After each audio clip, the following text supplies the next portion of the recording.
अमित शाह मंत्री आहेत, मोदी देशाचे पंतप्रधान आहेत. ज्या संविधानाच्या आधारावर देशाची संसद चालते, देशाची लोकशाही चालते, या संविधानाचे रचयिता डॉक्टर बाबासाहेब आंबेडकरांच्या बाबतीमध्ये अमित शहाने जी वक्तव्य केलेलं आहे त्याचा आम्ही तीव्र शब्दामध्ये निषेध केलेला आहे. आणि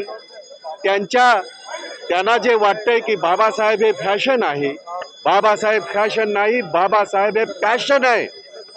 140 कोटी जनतेचं पॅशन आहे.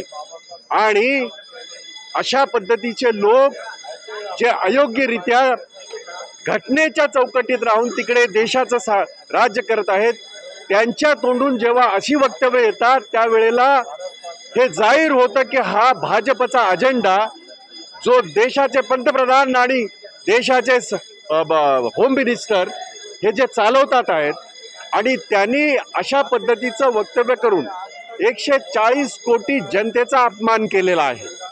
या अपमानाचा बदला ही देशाची जनता घेईलच.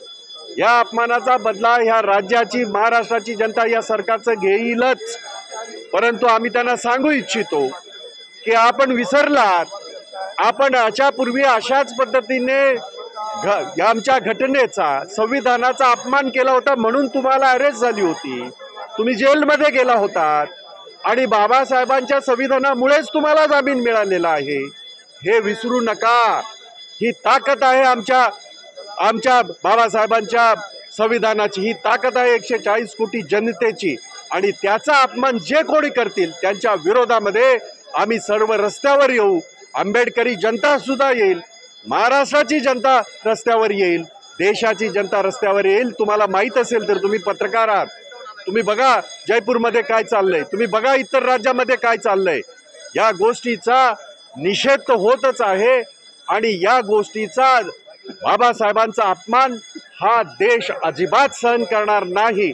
आणि म्हणून त्यांना आम्ही स्पष्टपणे सांगू इच्छितो, तुम्हाला माफी तर मागायचीच आहे, तुम्हाला राजीनामा द्यायचा आहे.